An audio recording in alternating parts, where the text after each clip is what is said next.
오늘 말씀은 오직 하나님께 영광을 이라고 하는 제목으로 함께 나누려고 합니다. 1517년 신앙의 본질로 돌아가자라고 하면서 분연히 일어났던 신앙 운동이 있었습니다. 그것은 바로 종교개혁 운동이었죠. 이때 종교개혁자들은 오직 성경, 오직 믿음, 오직 은혜, 오직 그리스도, 오직 하나님께 영광이라고 하는 5대 정신으로 이 종교개혁을 일으키게 되었습니다. 이 5가지 종교개혁 정신은 항상 우리가 신앙의 본질을 생각하면서 신앙의 본질로 돌아가려고 할 때에 이 기준이 되어집니다. 오늘 이 시대에 우리가 살아갈 때도 마찬가지로 내 자신을 개혁하고자 할 때, 그리고 교회가 개혁하려고 할 때에 과연 어디로 돌아가야 되느냐? 본질로 돌아가야 되는데 그 본질로 돌아간다는 것이 과연 어디 방향으로 가야 되느냐? 라고 한다는 점에서 개혁 정신은 참으로 중요한 의미를 우리에게 주는 것입니다. 특별히 오늘 본문에 보면 오직 하나님께 영광이라고 하는 종교개혁의 마지막 기본 정신을 아주 잘 보여주고 있습니다. 이 시간 오늘 본문을 통해서 우리 모두도 하나님께 영광을 올려드리는 여러분의 믿음의 삶이 되기를 주의 이름으로 축원합니다. 왜 우리는 오직 하나님께 영광을 올려드려야 할까요? 먼저는 하나님만이 살아계신 하나님이시기 때문입니다. 시편 기자는 본문에서 누가 영광을 받으실 분이라고 말하고 있습니까? 바로 인자하시고 진실하신 하나님만이 영광을 받으실 분이라고 말씀하고 있습니다. 1절 말씀을 우리 같이 한번 읽어보겠습니다. 여호와여 영광을 우리에게 돌리지 마옵소서. 우리에게 돌리지 마옵소서. 오직 주는 인자하시고 진실하심으로 주의 이름에만 영광을 돌리소서. 누가 영광을 받으실 분이냐? 주의 이름에만, 우리 하나님께만 영광 받으실 분이시다라고 하는 것을 말하는 것입니다. 여기서 영광이라고 하는 이 카보드라고 하는 히브리어를 보면 어떤 의미를 가지고 있냐면 풍부함, 부유함, 그런 의미를 가지고 있습니다. 이것이 확대되어서 영예로움, 영광, 그런 의미로 사용이 되어집니다. 그렇다면 하나님의 풍부함, 부유함, 영예로움, 이 독특함이 무엇이냐라고 하는 것입니다. 과연 정말 다른 것과 구별될 수 있는 확실한 무엇이 있길래 그분이 영광을 받으실 분이냐라고 하는 것입니다. 여러분, 무엇 때문에 하나님 앞에 영광을 올려드립니까? 과연 무엇 때문에 우리가 하나님께만 영광을 올려드려야 하느냐라고 하는 겁니다. 이걸 설명하기 위해서 시편 기자는 우상과 우리 하나님을 비교합니다. 우상은 사람의 손으로 만든 것이다 라고 하는 것이죠. 4절 말씀입니다. 그들의 우상들은 은과 금이요 사람이 손으로 만든 것이라. 우상은 뭐냐? 사람들이 만든 것이다 라고 하는 것입니다. 그러므로 우상은 죽은 존재이다라고 하는 겁니다. 입이 있어도 말도 못하고, 그리고 눈이 있어도 보지 못하고, 손이 있어도 만지지도 못하고, 귀가 있어도 듣지도 못하고, 코가 있어도 냄새도 맡지 못하는 존재, 그게 우상이다라고 하는 거예요. 그렇다면 우리 하나님은 무엇이냐라고 하는 겁니다. 우리 하나님은 살아계시는 하나님이시다라고 이야기하고 있는 것입니다. 3절 말씀에 이렇게 말하고 있습니다. 오직 우리 하나님은 하늘에 계셔서 원하시는 모든 것을 행하셨나이다. 우리 하나님은 살아계셔서 모든 것을 행하시는 분이시다라고 하는 것입니다. 사랑하는 성도 여러분, 우리 하나님은 살아계셔서 역사하시는, 섭리하시는 하나님이신 줄 믿으시고 그분을 붙드시기를 주의 이름으로 축원합니다. 예레미야 10장 10절에 보면 오직 여호와는 참 하나님이시요 살아계신 하나님이시요 영원한 왕이시라. 그의 진노하심에 땅이 진동하며 그 분노하심을 이방이 능히 당하지 못하느니라. 오직 여호와는 참 하나님이시요 살아계신 하나님이시요 영원한 왕이시라. 그분은 죽으시더라 않으시고 살아계시고 지금도 역사하시고 참 하나님이시고. 사랑하는 성도 여러분, 우리 하나님은 어떤 분이시냐? 바로 살아계신 하나님이시다라는 거예요. 어제도 오늘도 미래도 영원토록 살아계셔서 우리를 역사하시고 섭리하시고 우리를 이끄시는 하나님이시다라고 하는 거예요. 뿐만 아니라 예레미야 10장 6절에는 이렇게 말합니다. 여호와여 주와 같은 이가 없나이다. 주는 크시니 주의 이름이 그 권능으로 말미암아 크시니이다.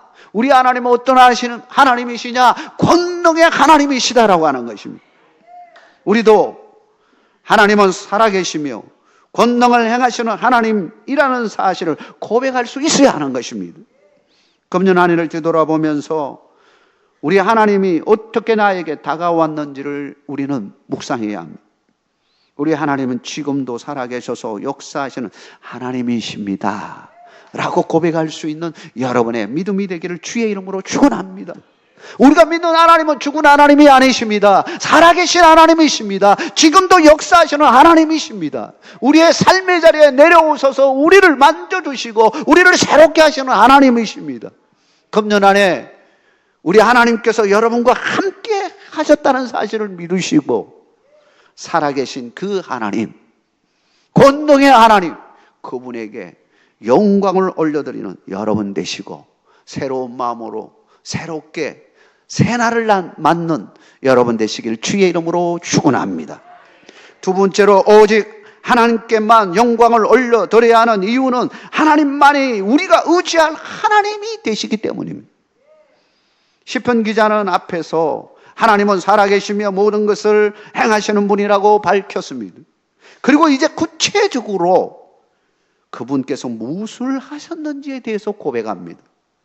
바로 우리 하나님은 우리를 도와주시고 우리의 방패가 되어 주신다고 말씀하시는 것입니다.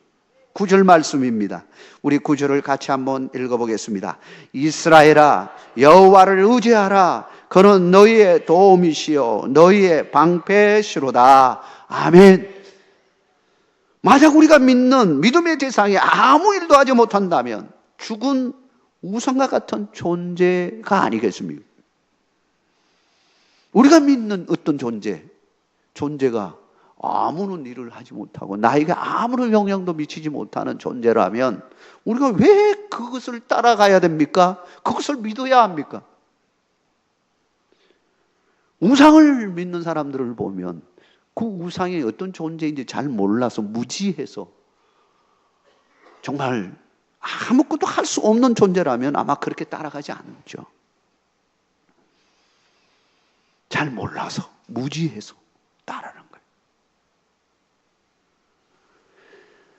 애들이 부모를 절대적으로 의지하는 것은 부모가 그들을 지키고 도와줄 줄 알기 때문에 부모를 따르는 겁니다. 아이들은. 그러기 위해서 우리 하나님은 어떤 하나님이냐? 우리 하나님은 사무엘상 7장 12절의 말씀처럼 에베네셀의 하나님이심을 여러분 믿으시기 바랍니다. 우리 하나님은 여기까지, 여호와께서 여기까지 우리를 도와주셨다. 여기까지 우리를 도와주신 분이 누구냐? 하나님이시다라고 하는 거. 도와주신 분. 저는 개인적으로 존경하는 신학교 선배 되실 뿐만 아니라 여러 가지 면에서 정말 존경하는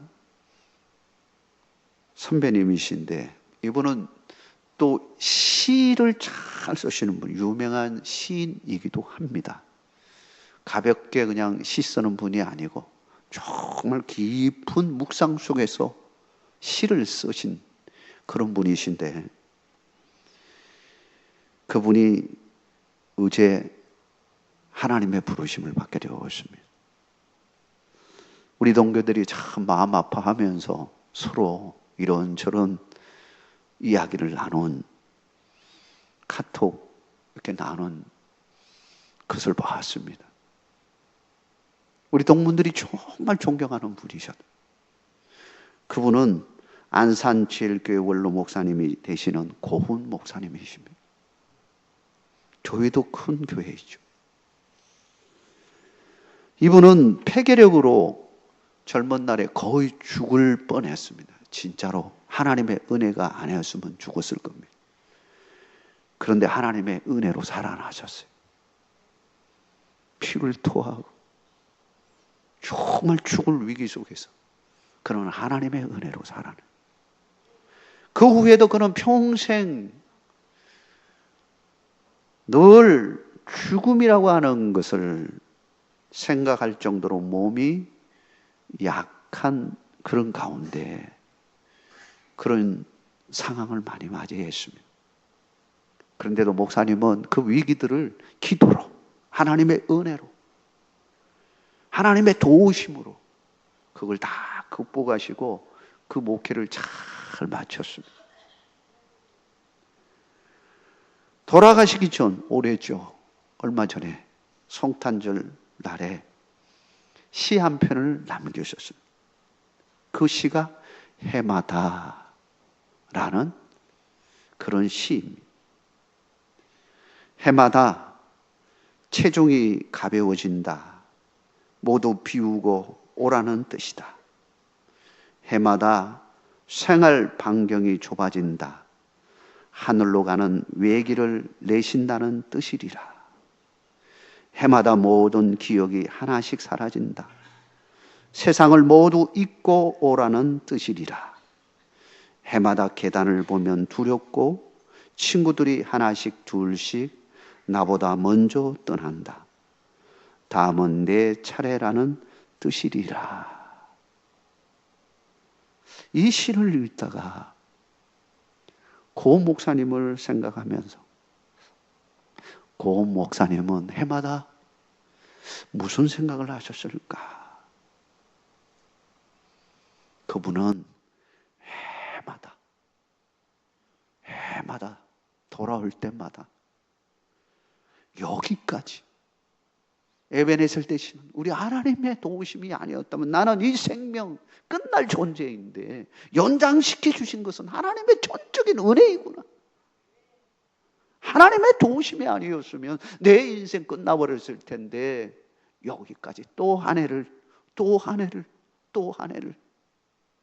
하나님이 연장시켜 주시는 걸 보고 하나님께 감사하는 마음으로, 그리고 마지막 주님 곁으로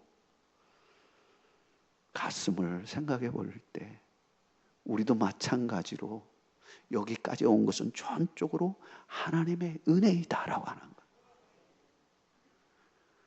오늘 시편 기자는 하나님을 우리가 의지할 수밖에 없는 또 다른 이유를 말합니다. 우리 하나님은 우리를 도와주시는 분일 뿐만 아니라 우리의 방패가 되어주신다라고 하는 겁니다.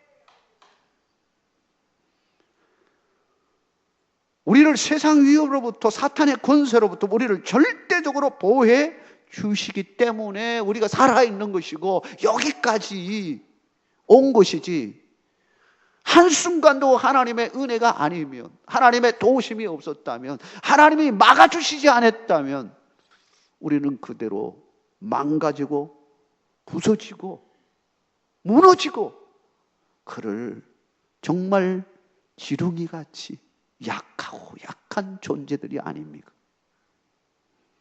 시편 7편 10절에 보면 다윗은 나의 방패는 마음이 정직한 자를 구원하시는 하나님께 있도다 라고 고백합니다. 다윗은 그의 삶에 많은 전쟁을 수행할 수밖에 없었습니다. 다윗만큼 많은 전쟁을 한 왕도 없을 겁니다. 진짜 많은 전쟁을 수행했습니다. 그러니 그는 방패라고 하는 것이 뭔지를 너무나 잘 아는 사람입니다. 그때 당시에 전쟁에 있어서 무기는 거의 두 가지죠. 하나는 칼, 하나는 방패. 이 두 가지로 싸우는데요. 방패라고 하는 것이 얼마나 중요합니까? 공격 무기도 중요하지만 방어도 잘해야 되거든요. 방패가 얼마나 중요한지 아는 거예요. 방패가 없으면요, 그대로 칼 정확하게 찔릴 수도 있잖아요. 막아낼 수 있는 거예요. 근데 방패가 없으면 이게 큰일이죠. 그만큼 방패가 중요한 겁니다. 근데 시편 7편 10절에 다윗은 그 방패가 무엇으로 이야기하느냐? 무기 방패가 아니었다는 것을 말하고 있습니다. 무기 방패가 아니라 오히려 하나님 안에 있는 방패. 그게 무슨 방패일까요? 신앙의 방패인 거예요. 신앙의 방패로 그 위기와 어려움들을 다 이겨낸 겁니다. 기도했더니 하나님이 막아주셨습니다. 사랑하는 성도 여러분, 우리가 여기까지 온 것은 전적으로 하나님의 은혜인데 우리를 막아주신 것은 신앙의 방패 때문입니다. 하나님께서 우리의 기도를 들으시고 망할 존재인데 망하지 않게 해주시고 우리 하나님이 보호해 주시고 지켜주셨다라고 하는 거예요. 하나님이 주신 신앙의 방패가 모든 위험과 세상 권세로부터 지켜주셨다라고 하는 겁니다. 사실 우리도 이 땅에 사는 동안 세상의 온갖 어려움과 영적 전쟁들을 수행하며 살아갑니다. 금년 한 해 얼마나 힘겹고 힘겨운 삶을 살아가고 있습니다.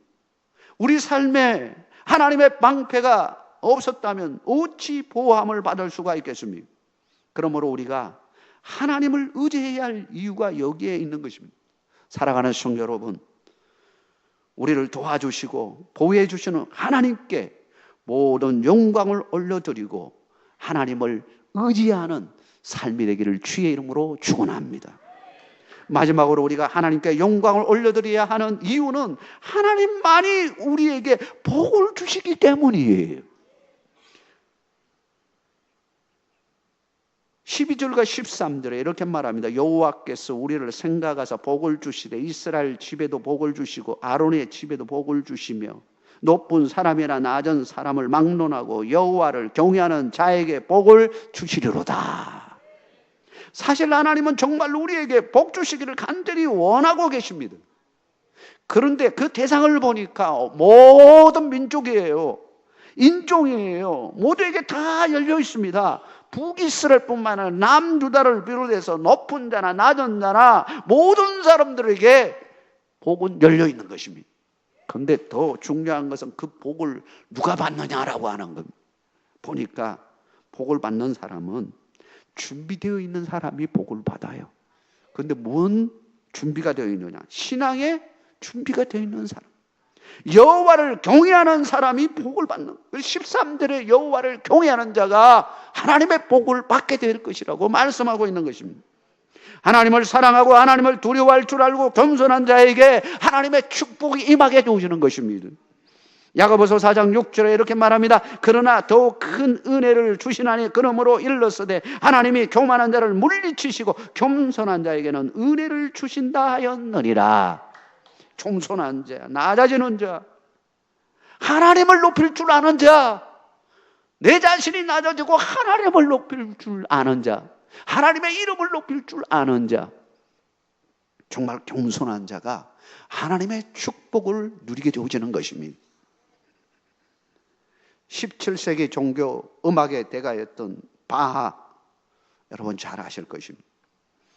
그는 악보를 시작할 때 거기에다가 J.J라고 이렇게 표시를 했습니다. JJ가 뭐냐면 예수님 도와주세요 라고 하는 제슈 유바라고 하는 그 단어의 앞에 이니셜을 따가지고 JJ, 라틴어죠. 그걸 따서 JJ로 썼습니다. 저 앞에 있는 JJ. 그리고 악보의 마지막에는 STG라고 솔리데오 글로리아라고 하는 저게 있죠. 예수자 딱 쓰고 SDG라고 딱 사인처럼 해놓은 거예요. 저게 뭐냐면 오직 하나님께 영광을. 그가 곡을 적을 때 하나님의 도우심이 필요하다는 걸 그는 직감했습니다. 그래서 하나님, 제가 이제 곡을 적습니다. 하나님 영감을 주시고 도와주시고, 그리고는 시작한 거예요. 그리고 마지막 끝낼 때 모든 영광은 하나님께 올려드립니다. 여러분, 우리의 인생 그렇지 않습니까? 지금까지 살아온 것이 하나님의 은혜입니다. 하나님의 도우십니다. 우리의 방패가 되시고 우리를 도와주시는 그분의 은혜로 여기까지 온 겁니다. 그리고 마지막으로 우리는 뭘 해야 될까요? 하나님께 영광을 드리는 삶이라고 생각한다면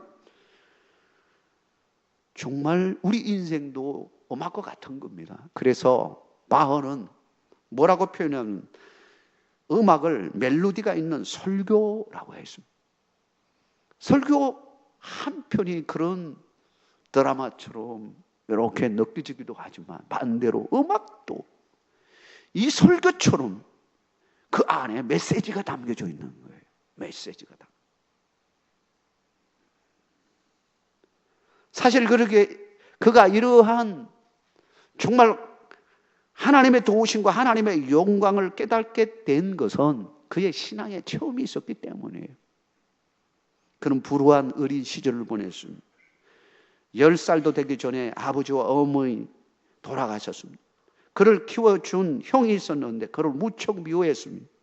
어른이 되어서 결혼한 지 13년 되던 해에 부인은 죽었고 또다시 결혼을 해서 20명의 자녀를 낳게 되었는데 그 중에 10명은 어려서 죽고 다른 1명은 20살쯤에 죽었고 또 1명은 정신지체하였고, 이런 삶 가운데서도 그가 그 상황에서 승리하고 이겨낼 수 있었던 것은 바로 무엇이었을까요?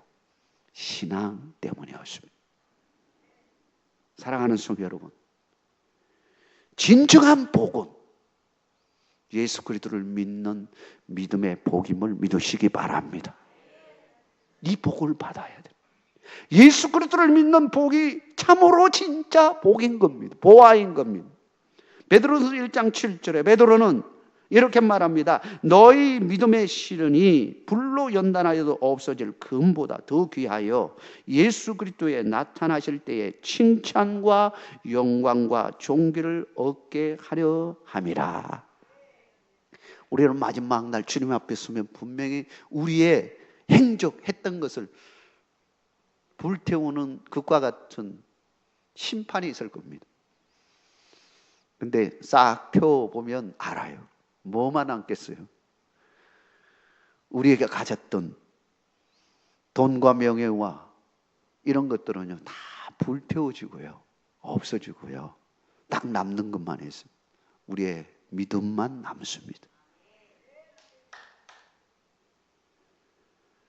그러고 보면 진짜 복은 믿음의 복인 거예요. 하나님께서 우리에게 믿음의 복을 주셔서 금년 안에도 믿음 가운데 여기까지 오셨습니다. 그 하나님은 어떤 하나님이냐? 지금도 살아계셔서 역사하시는 하나님이시고 우리를 도와주시고 우리의 방패가 되어주시고 우리에게 복을 주시는 하나님, 그분을 붙들고 다시 한번 힘있게 감사하면서 하나님께 영광 올려드리면서 새날을 맞이하는 여러분의 믿음이 되기를 주의 이름으로 축원합니다.